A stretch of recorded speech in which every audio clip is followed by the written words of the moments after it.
free men need to be able to protect their families.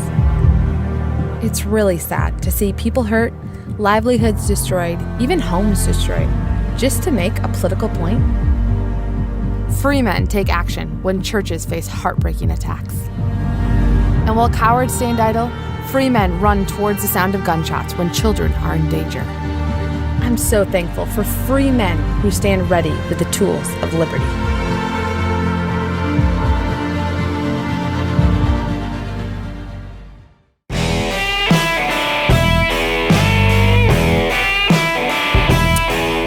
This is not the music I want. It is Friday.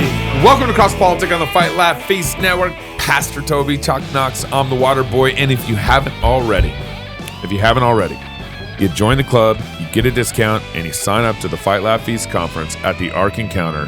Hundreds have already signed up now. What? Yeah. Are you serious? I'm dead serious. Praise God. It's incredible. It's February. It's February. Y'all, and it's only been out for 4 days. Could we actually run out of tickets for this? Yeah. I mean, the way it's looking like it's pretty gonna quick. sell out. Yeah. Whoa. Oh my! So you hear that? Put ours Politics aside. of 6-day creation. If you're thinking about, my wife already said, do you put our families on? Yeah. Okay, all right, let's make sure. If you're thinking about coming, sign up soon. Don't think to yourself, oh, we can decide in July. Yeah. I mean, it might be done. It might be full. Yeah. It might be Wow, full. praise God. Now, Looking forward to the also, time. don't forget, if you're watching this on Facebook or Twitter, like and share our thank show. you, Pastor. We forget to remind people to do that most of the time. Yeah, there's actually a guy who hit me up on Twitter and said, hey, man, I can't wait till if I got some money, I would support you guys. I just want you to know I love what you're doing. Yeah. And I told him, man, just retweeting the show. For real. Yeah. Brother, that's a huge Like and blessing. share. Like and Don't share. have to wait till you get a bag. And you can buy us pizza on Fridays. That's cool too. Yeah. Sure. We had one club member actually do that. It's pretty nice. Very that's sweet. awesome. Very sweet. Awesome. Very cool. That's so Very sweet. thoughtful.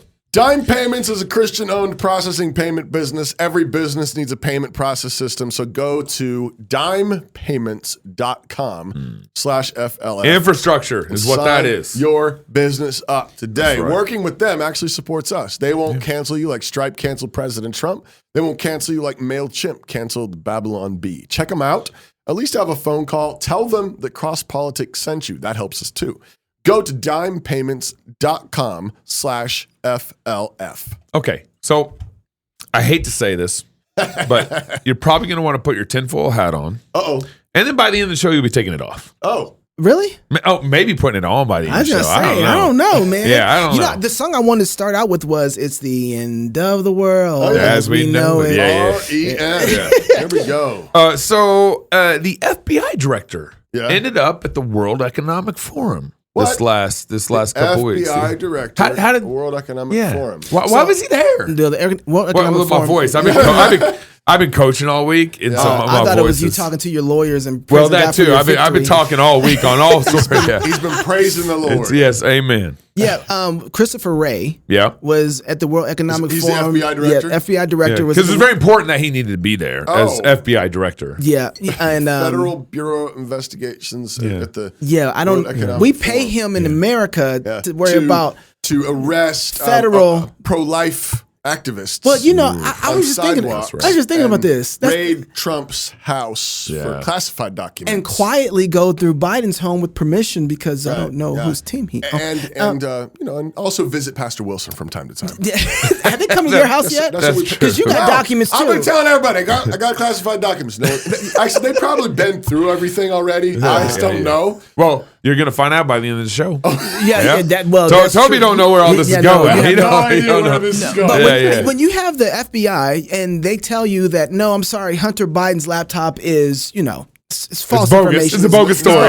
And then Hunter Biden comes out and says, it's my laptop and I'm suing you. Everybody who published it or anything from it. And you're like, wait a second. I don't know whether to trust the crackhead or the lion FBI, but you would think that he... I'm going with crackhead.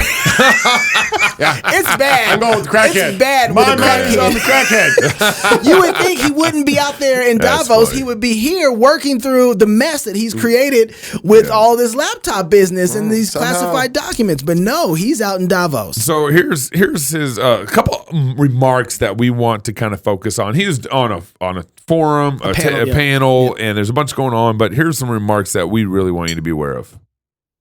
I think on the one hand, the attack surface, as you say, is significantly broadening. The range of attack methods is significantly increasing, both in quantity and quality. On the other hand, I think the sophistication of the private sector is improving, and particularly important, the level of collaboration between the private sector and the government, especially the FBI, has, I think, made significant strides. You don't say. With the private sector. You like Twitter. This is arrogant. Like Facebook, like Apple, like Pastor, this Google. He's just Amazon. Saying, as he's saying this, the Twitter threads and the rollout is happening on Twitter about the collusion with FBI and all the three-letter agencies. Twitter files. Twitter files, right? They're all over. He doesn't care. And he just says it.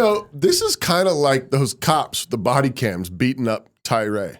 Oh, it's like that's what he's doing right there. Tyree Nichols. He's just punching you in the face, and the camera's on him. How arrogant! You know what I mean? Like the camera's on him. He's just saying it out loud. Yeah. I mean, this reminds me of Biden talking about Ukraine. Remember Biden, that video we talked about back in the day, where he's just like openly being like, saying like, look, you're gonna, what was they gonna need to fire some guy that they didn't like? Yeah. And he said, and if you don't fire him, we're not giving you the money. Yeah. And Quid pro quo. Yeah, and then he said, son of a gun. A couple hours later, he was fired, and they got their money. And he said that on a stage. Yeah.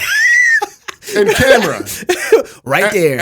And the House impeached Trump for a phone call. Yeah. With the president of Ukraine. Oh, but it gets worse. Okay. When you talk about autonomous vehicles, it's obviously something that we're excited about, just like everybody. But there are harms that we have to guard against that are more than just the obvious. One of them is the danger that there could be ways to confuse or distort the algorithms to cause physical harm. So I'm thinking about a story I heard not that long ago about the researchers who were able to trick a self-driving car's algorithm by essentially putting a piece of black tape over a stop sign and cause the car to accelerate by 50 miles an hour or something. It's a simple example, but it shows kind of some of the harms we have to guard against. Why would I trust you to be able to guard against these kind of harms when you can't give me valid information on whether or not this is the computer from the vice president's son or the current president's son? Yeah, that's right. You can't even tell me if this is Hunter Biden's computer. Yeah. To be fair, though, Joe Biden thinks he's vice president sometimes. That's true. That's true. And sometimes he thinks Kamala is the president. That's right. That's how they treat him. To be fair. But so I don't know if you're telling me the truth or lying to me at this point. So why would I trust you?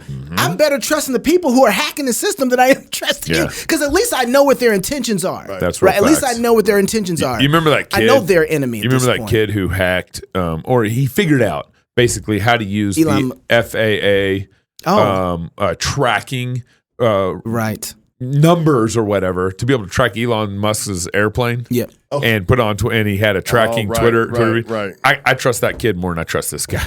Well, yeah. The free market is interesting. It actually does give you it's amazing. Open source stuff has been very helpful. And I'm surprised at how well it's worked without, they are able to protect against their own troubles. Yeah. So here is, we got one more. One more. 'Cause this is the most important one. Okay, this is Ray. Kind of harm that we're concerned about is the enormous amount of data that autonomous vehicles, for example, aggregate. And anytime you aggregate lots and lots of sensitive data, it makes a very tempting target. So thinking of electric vehicles, autonomous vehicles as an attack surface of their own, not just in terms of destructive ability, but in terms of the data that it aggregates and the harms that could come from that, is something that is very much on our mind. Yeah.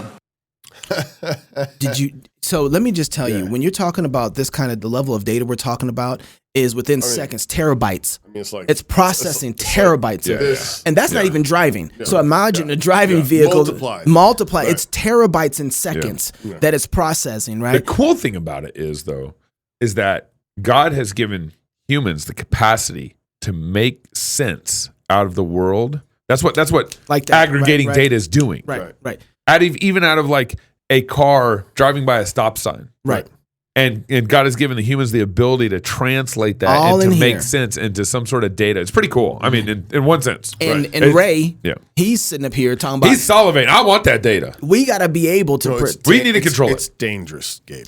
Yeah, because it's dangerous. It's dangerous for you, but not for him. It's an attack surface. we're going It's to not protect dangerous you. for him. They're That's just going to right. protect That's you, right. and so That's they're going to keep the data nice and It's like safe. it reminds me. We have this little app on our family phones called Life 360. That, where you can kind of know where each other's Tracking are. that. But we laugh about how pushy it is because it'll like tell you if your phone is so and so's phone is low on battery. Tell them to recharge it. And I'm like, don't you give my daughter commands? Right. Wow. Or it'll tell you if like you were speeding. Wow. I don't even like the blinking light in my vehicle when it tells you seatbelt's off. Yeah. Oh, I know. Be like, shut up. I love my 1993 Ford. Come on. F-250. It had nothing like that. The bad old days are so much better. Oh yeah, there ain't nothing tracking me on that truck. Yeah. No, this is. What are you writing down in your This book? is- Because you just this is- disappeared. What are you doing? This is I'm hubris. fixing to turn This is it. arrogance. Yep. But It I'll really let you is. keep going because Yeah. I was It's about to get there. all right. Yeah. all right. So 'Cause you got to hold that clip in context for what we're Okay. about to go through. Uh-oh. So we got some good producers around our Yes, we place do. these days. And if God gave us more money, we'd have more We'd producers. have more producers. Hey, did we mention we were looking for some investigative reporters? Yes. Yeah, and we've got some people reaching out. I too. read, yeah, Contact at Yeah. Fight Laugh Feast or Crosspolitic. Which one is it? Contact Contact at at Fight Laugh fightlaughfeast.com. Feast. If you're interested in being an investigative reporter, we don't have any money. But we're figuring it we out. might pay you in merchandise And or you get to learn to earn it. You'll see how good or you're. kudos Well- or just being famous on Crosspolitic. Yeah. Hey, if you want to see how good you are, come write for us. Yeah. If you start making money off of it, you'll find he's real good. Yeah. Well, we all been. Or we'd there. like to, create But a if you- network of journalists But if nationwide. you get banned all on this, yeah. YouTube, it's all on you. I'm kidding. Yeah, we on the Daily Wire. We on the Daily Wire. 25% off your payment if you get demonetized. Oh, that's so good. So our producer Haley was digging, Yes, doing she her was. producing thing, Yes. researching and digging. Whoa. And so think of this, keep this FBI stuff in the back of your mind. Okay. And then first, it's about a 4-minute video here. You gotta watch it. But you got to listen, and if you have a chance to watch the whole thing here. Let's roll this next clip. Sensing your joy, your playlist shifts to your favorite song, sending chills up your spine as the music begins to play. You glance at the program running in the background on your computer screen and notice a now familiar sight that appears whenever you're overloaded with pleasure. Your theta brainwave activity decreasing in the temporal regions of your brain. You mentally move the cursor to the left and scroll through your brain data over the past few hours. You can see your stress levels rising as the deadline to finish your memo approached, causing a peak in your beta brainwave activity right before an alert popped up, telling you to take a brain break. Your mind starts to wander to the new colleague on your team, whom you know you shouldn't be daydreaming about, given the policy against intra-office romance. But you can't help fantasizing just a little. But then you start to worry that your boss will notice your amorous feelings when she checks your brain activity and shift your attention back to the present. What? You breathe a sigh of relief when the email she sends you later that day congratulates you on your brain metrics from the past quarter, which have earned you another performance bonus. Oh, no! When you arrive at work the next day, a somber cloud has fallen over the office. Along with emails, text messages, and GPS location data, the government has subpoenaed employees' brainwave data from the past year. They have compelling evidence that one of your coworkers has committed massive wire fraud. Now, they're looking for his co-conspirators. You discover they are looking for synchronized brain activity between your coworker and the people he has been working with. While you know you're innocent of any crime, you've been secretly working with him on a new startup venture. Shaking, you remove your earbuds. You shaking? What do you think? Is it a future you're ready for? You may be surprised to learn that it's a future that has already arrived.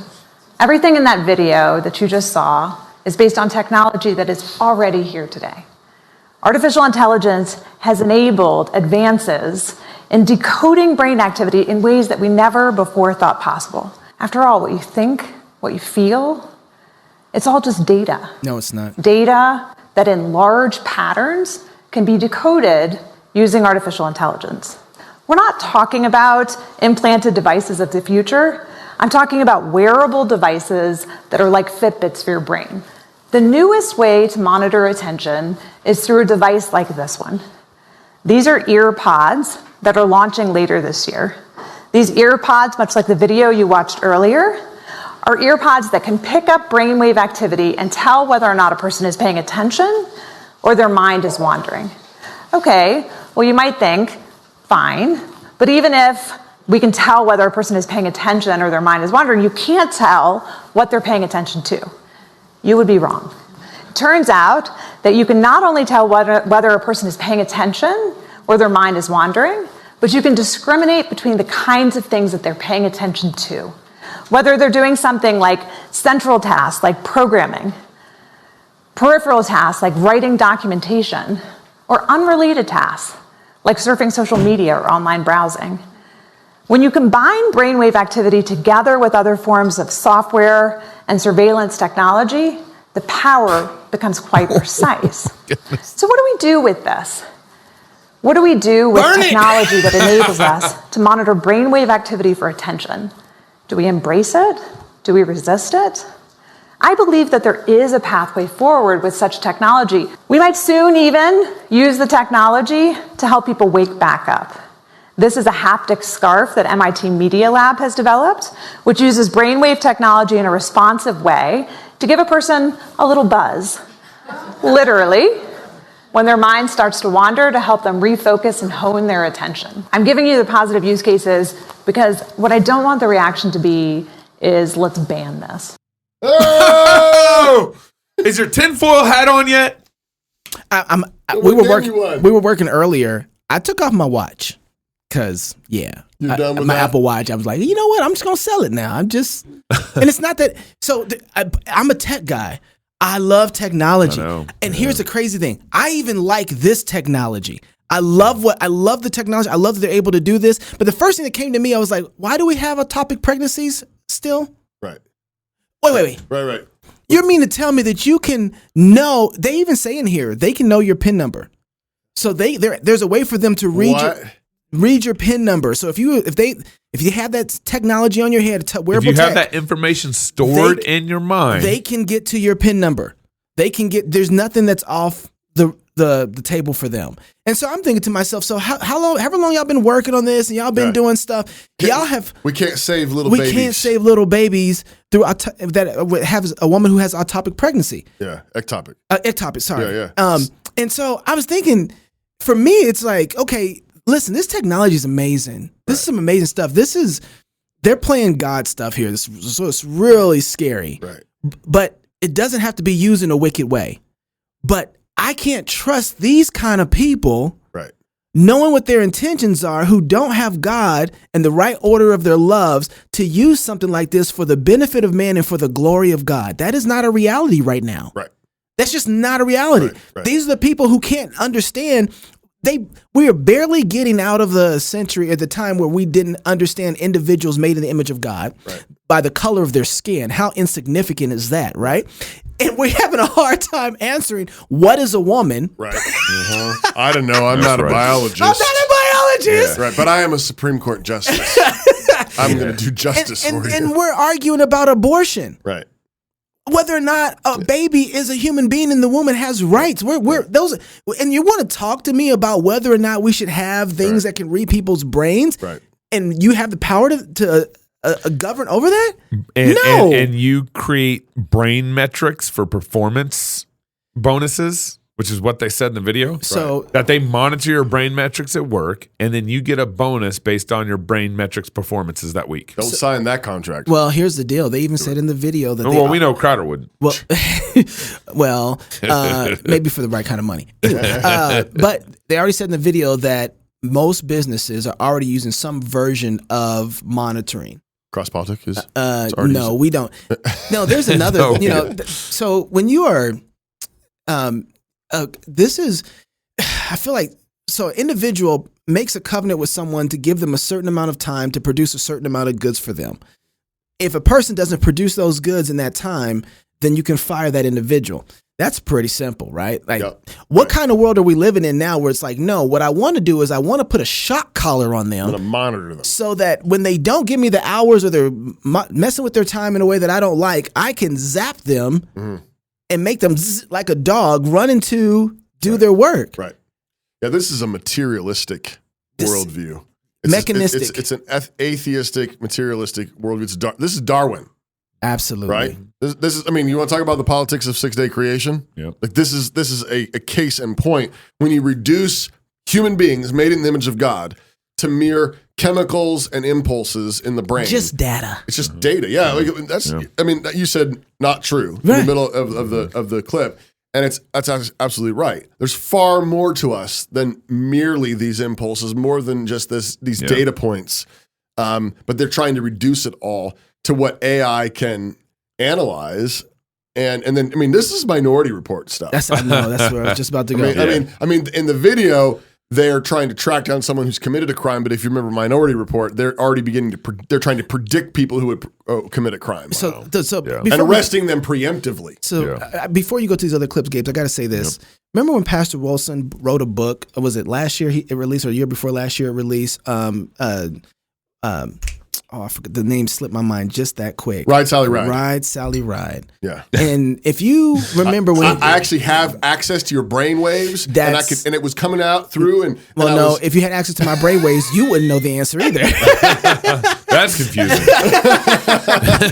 I knew it, and then I accessed your brain. I don't know it anymore. But when he wrote that book, he got so much pushback. So people say, "How could you write a book like this?" Yeah. And you pervert. You pervert. You imagining someone married to a sex bot. That's right.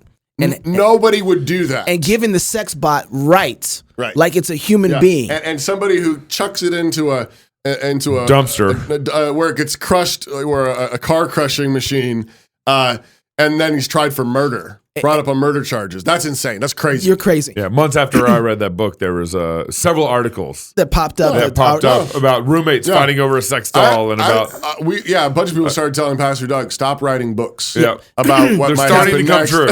Well, here's the thing I thought about. Anybody who judged that book and said that it shouldn't have been written in it, and they don't usually need to mark all of them. They should not be speaking. They're missing it. They do not understand the world we're in and where we're about to go, and you need to mark them off. They will not help you in the future. Okay? Right. They're done talking. Don't pay them any attention anymore. Do you see what we're about to deal with? Right. They don't have the morality foundation to understand what's going on or how to speak to that kind of world. All right. I just wanted to say that because, man, that he took so much heat for that.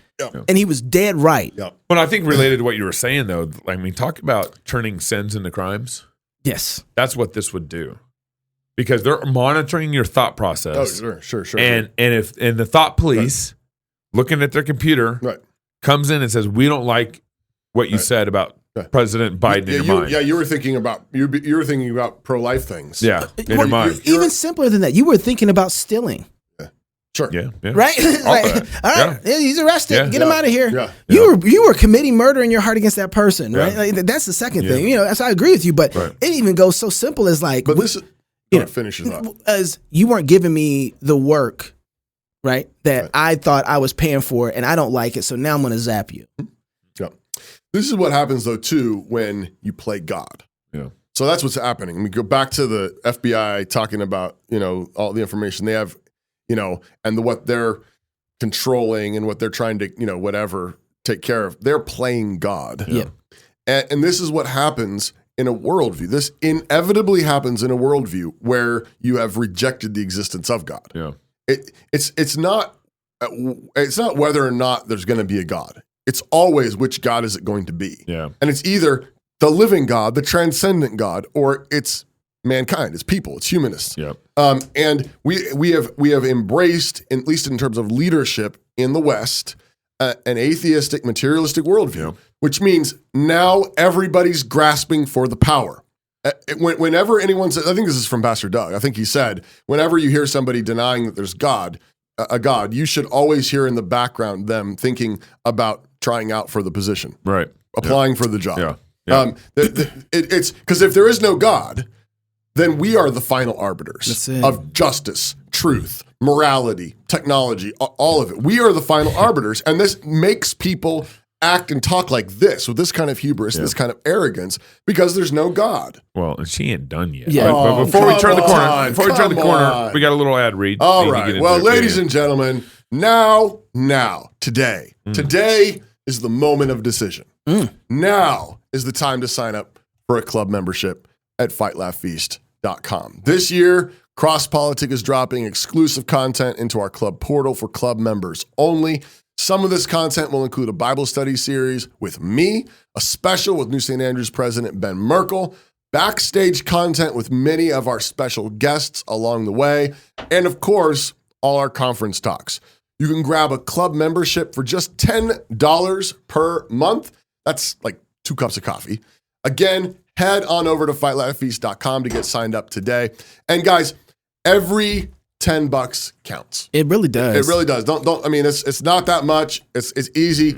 It's encouraging to us too. So I mean, if nothing else, if you just want to say like, hey, way to go, keep up the good work, sign up. It's big. $10 a month. And if you can do more than that, we're very grateful. Fightlaughfeast.com. All right. So this gal's from Duke University. Uh-oh. Nita. School of Law. How did I know she? Yeah. Oh yeah, right. School of Law. Right. Nita Farahany.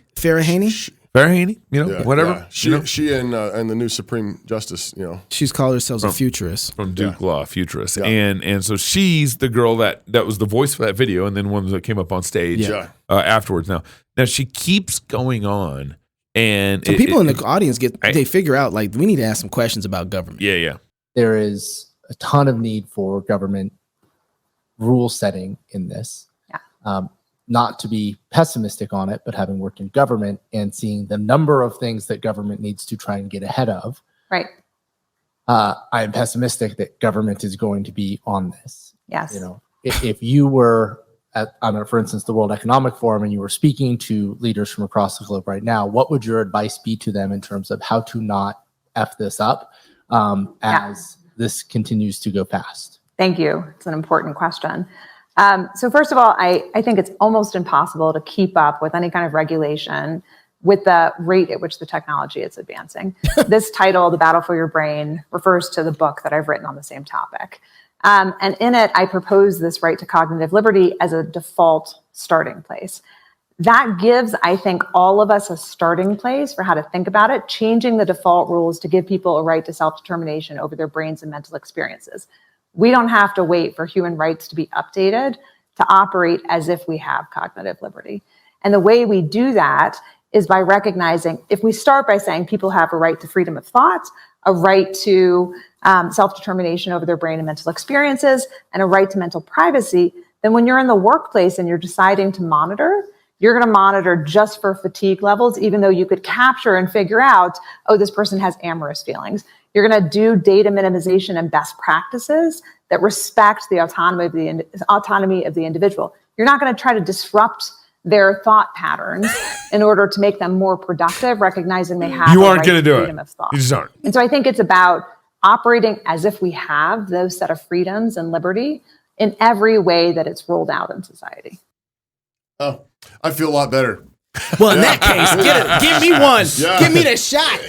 She said these can actually be applied through tattoos in the back of your ear. Yeah. And so well, let's have her go on to this. You want to go to the next one? Okay, because I want to bring Ray back into this. Okay. I do think this is an issue where we can't leave companies to their own devices on these devices. And there are principles like safety by design and privacy by design that are largely voluntary.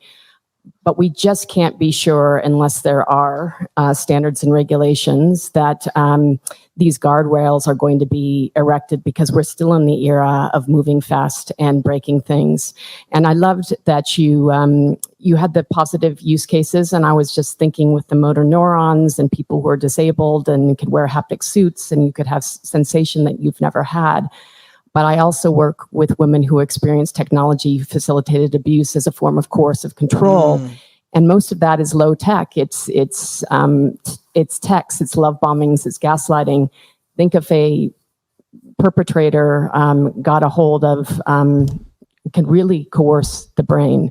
Yes. So I do hope that you are calling for governments to think ahead and be anticipatory and start engaging, not to stop innovation, but to be responsible and ethical. And I don't know that we can rely on companies in this distributed world. I wholeheartedly agree, right? So I'm giving you the positive use cases because what I don't want the reaction to be is let's ban this, right? But I do think that the most important thing we can do is to start with a different set of default rules. And that default rule is the right to cognitive liberty is a right of individuals, is a fundamental right to what it means to be human. And that as a starting place for the implementation of the technology is very different than how we've thought about any other technology. But I believe that the brain is so fundamental to our sense of self, and the freedom of thought is so fundamental to what it means to be able to flourish as a human being, that unless we start with the default rule, it really could become the most oppressive technology that we've ever unleashed. I don't want that, because I also think it can be the most empowering technology that we've ever realized if we do it right. But it's a call to action. It's a call to do it right now by adopting a universal right to cognitive liberty. Says who? Cognitive liberty. Says who? 100%. Come on, Pastor. Where'd you get that cognitive liberty from? What magician's hat did you pull that out Obviously of? the government. Yeah. Obviously they're talking Where did about it come the from? government needs to give you the cognitive liberty. I mean, if we are just chemicals. That's right.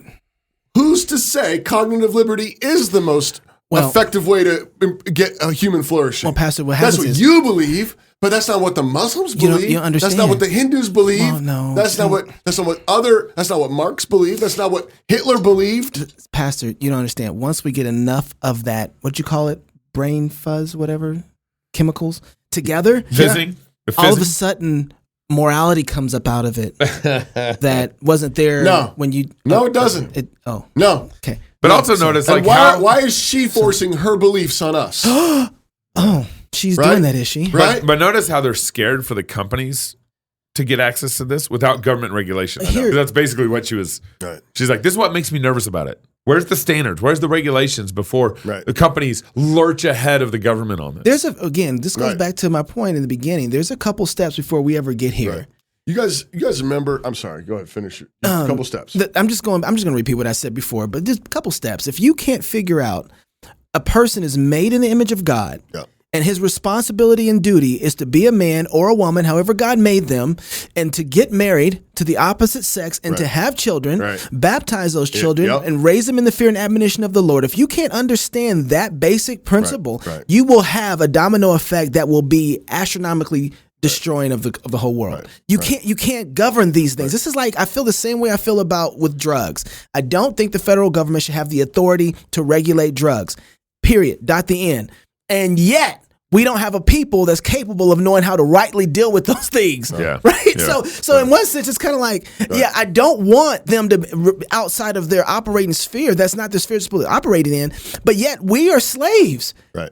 We need to go through a wilderness time to get the slavery off of us to be able to handle adult things. Right. And until we get to that place, this is extremely dangerous for us. Right. And so before you go past, I just got to bring back in Christopher Wray.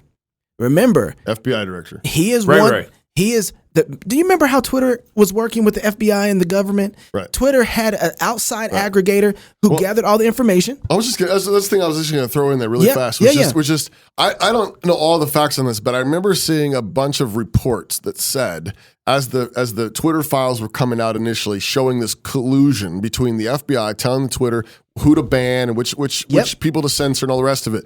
At the same time, there was a bunch of headlines saying that they could never. They never got rid of child pornography on Twitter.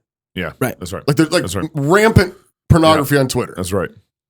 While the FBI is censoring people about taking the jab, ivermectin, Fauci, Peter McCullough, that's right. Man, Pastor, you just brought up something else. That's right. What's the FBI doing about child porn? Yeah, nothing. Apparently nothing, or very, very little. Yeah. Only enough to keep people happy. Yeah. But apparently there's like tons and tons of stuff, gunk out there. That's right. While they're busy saying, but make sure we control the narrative That's right. On COVID. We got to make sure we control the narrative on this. And our boy, and the Hunter Biden's laptop story, all that and stuff. Russian collusion, all the rest of it, and Jay Bhattacharya and all the rest of it.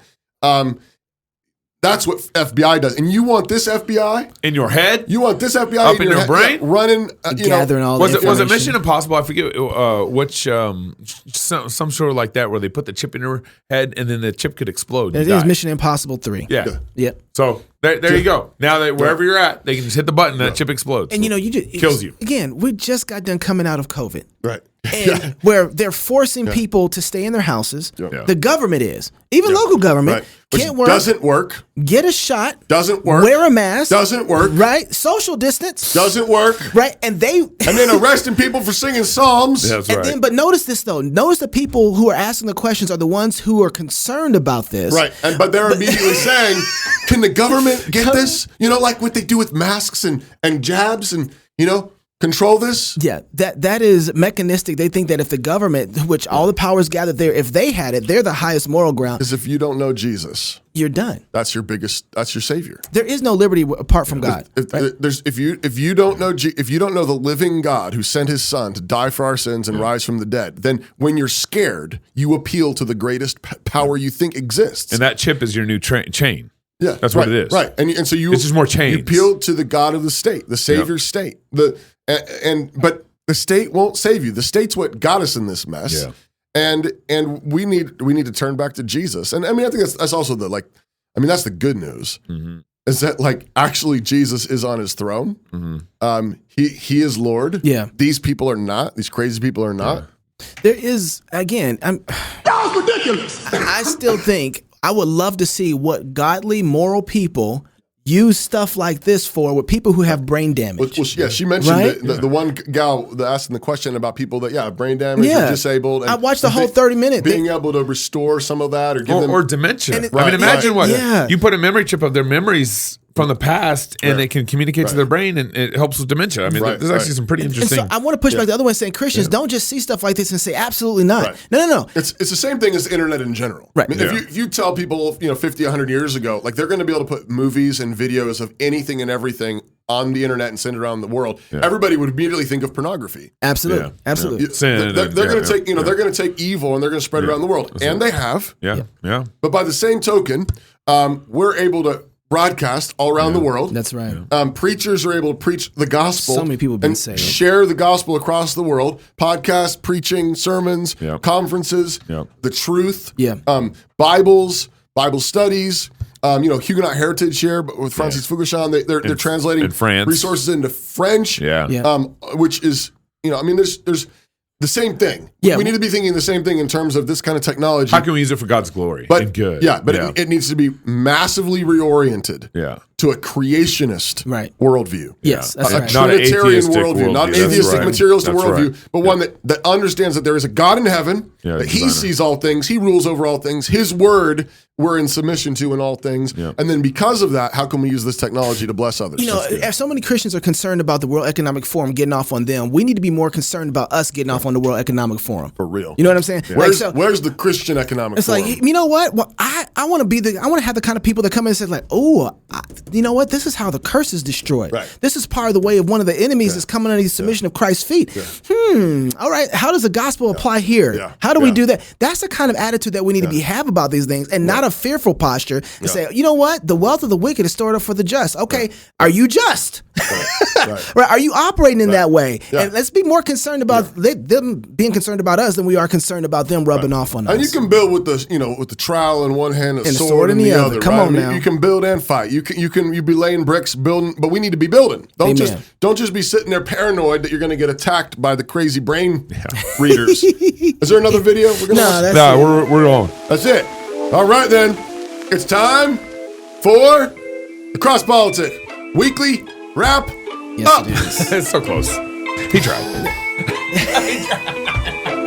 It's a little longer. The drop is a double to 16, not a 8. Yeah, this one is a little.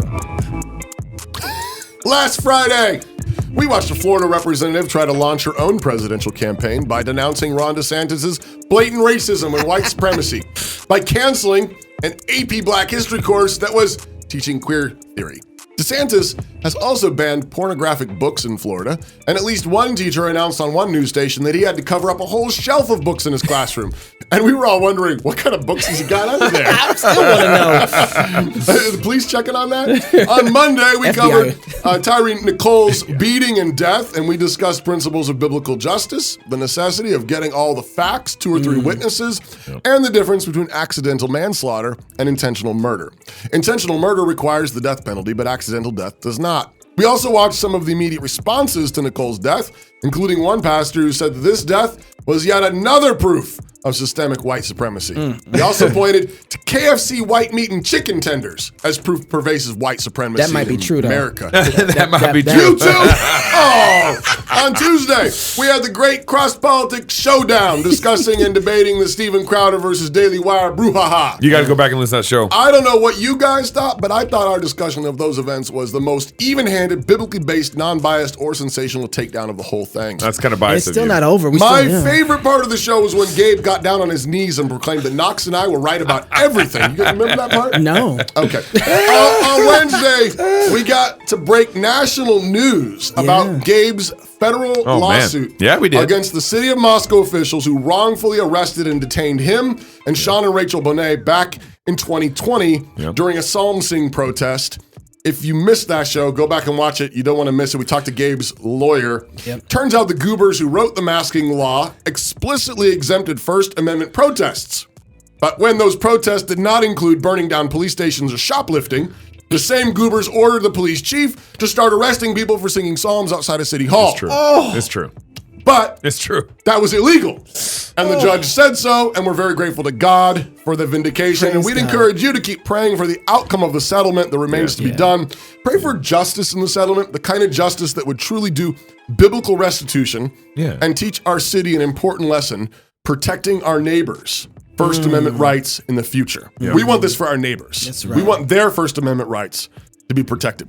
Yesterday, we talked about biblical justice again, discussing DeSantis' tax cuts for families and children and pets, and Matt Walsh's recent claim that if we want to have nice cities, we need to start executing drug dealers like they do in Singapore. When we asked Walsh what standard he was working with, he said he thought the best way to know was to imagine what the Pope would never rap about. So he thought caning was probably a just punishment for doing drugs since Pope Francis doesn't rap about caning. But when we pointed out that Francis doesn't rap about anything, Matt just shrugged and said, well, I guess anything goes. So for the wrap up today, I want to leave you with the exhortation that actually fits wonderfully with what we were just talking about, to ground everything you do and think in God's word. That's your microchip. Our job is to cast down imaginations and every high thing that exalts itself against the knowledge of the living God. But how do we do that? Not with our own other lofty imaginations, right-wing lofty imaginations, not with other knowledge that is somehow independent of God, even so-called conservative knowledge. The text tells us what to do. We do it by taking captive every thought to the obedience of Christ. We want our thoughts captive to Jesus. Every thought must obey Jesus. Jesus is Lord of all, and so we want every thought about policing to surrender to Jesus. We want every thought about education surrender to Jesus. We want every thought about economic policy and judicial policy and foreign policy and education policy to be taken captive to obey Jesus Christ. He's Lord of every area of life. He's Lord of our minds, of all our thoughts, and so we want to obey him in every area of life and all that we do or think. So do not think or act based on your feelings. Fear, love, anxiety, whatever. Do not think and act based on what the bad guys are doing. Don't be reactive. Rather, think and act based on the word of God. What does your captain say? What does King Jesus command of you? That's right. We are his servants. We are his soldiers. If we obey him, then we are walking with him. And if we are walking with him, nothing can separate us from his love. His blessing is upon us and upon our families. And whether we live or die, whether we succeed or fail at this or that particular venture, his blessing is upon us. And either we win or win. So search the scriptures and obey what they say every day. Amen, Toby. Man, this was a busy week. It was. I'm exhausted. I'm exhausted from celebrating so much. I was just thinking, not gonna lie, could the city council make a law that would violate your First Amendment rights? No, they can't. That's why this victory is so important. They put one in there, but they can't make one against it either, right? I think they would try. I think they came back and actually tried to pass another law, but they took that. They did that exemption out. They did have that exemption, which is like, but First Amendment. That should be part of the settlement. Yeah. Take that law they have back to out. strip that. Praise God. All right, if you're single, get married. If you're married, have you some kids. And if you have kids, go baptize them. Until Monday, love God with all your heart, soul, mind, and strength. Love your neighbor as yourself. Go fight, laugh, and feast. This is Crosspolitic. Struggling to catechize your kids? Is just reading a question and waiting for an answer not engaging enough? Wish there was a better way to train up your children? Now there is. Question 1. What is the chief end of man?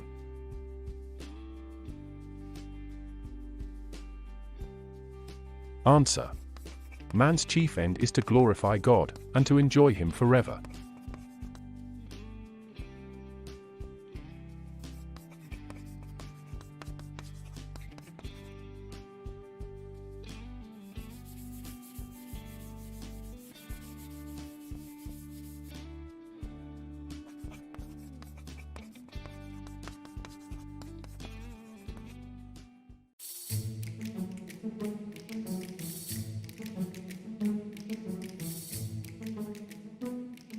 When I talk to families about NSA, I'm almost always asked, what do our graduates do?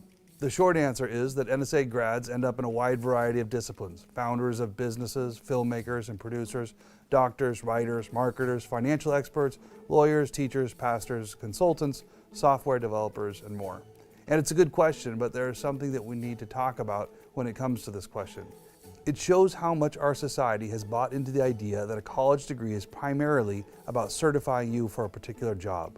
A college education ought to reach far higher than mere job training. The original goal of higher ed was to train, shape, and prepare our young people to be cultural leaders wherever they go, no matter what career they land in. Think of it like this: the historic liberal arts student, the student we are cultivating at NSA, is a mechanic for maintaining a just, equitable, and free society. The question I would ask you is, does our society need such mechanics today? Would this graduate have lots of work to do? Well, yes, an overwhelming amount of work. Today we live in a society that is falling apart largely because we stopped equipping our students with the know-how they need to build, preserve, and fight for our freedoms, culture, and society. If your son or daughter faithfully pursues this type of education, it means that they will always have plenty of productive, fruitful work to do, because there are just so few people being prepared in this way. Think of any organization, a business, a nonprofit, a local government. What do they need? People. In particular, they need people who are equipped to problem solve, communicate, think outside the box, work well with a team, all while being moral and ethical. Students trained in the liberal arts are equipped in these areas, making them highly employable. Employment for the Christian goes far beyond landing a job as a coder and has more to do with being a leader if you end up coding. Over the centuries, liberal arts graduates have taken on countless critical leadership roles in a wide range of industries, becoming professors, pastors, writers, politicians, legal experts, and founders of businesses. Such leaders forged our nation. And beyond their day jobs, such people go on to do really important work like building schools, churches, and other key organizations that serve as places of refuge and strength in a broken land. Even more importantly, they go on to start strong families and raise the next generation of saints. The result of such education is dynamic communities centered around worshiping the triune God and enjoying Him forever. The switch from viewing college education as mere job training to that higher calling of leadership building is a serious paradigm shift. But the more I see our graduates go out and build, both here in Moscow and in the world at large, the more I see the long-term fruit of this orientation shift. For decades, the American college campus has been the battleground upon which the church lost the next generation. We send our kids away to college, and they come back with their faith destroyed, and their allegiances converted to woke ideologies. But it doesn't have to be like this. College can be the culmination of our children's Christian education, where their love of God is strengthened. Here, they are given the tools not only to follow in the footsteps of their ancestors, but to stand on the shoulders of their forebears and to rebuild the walls of Christendom.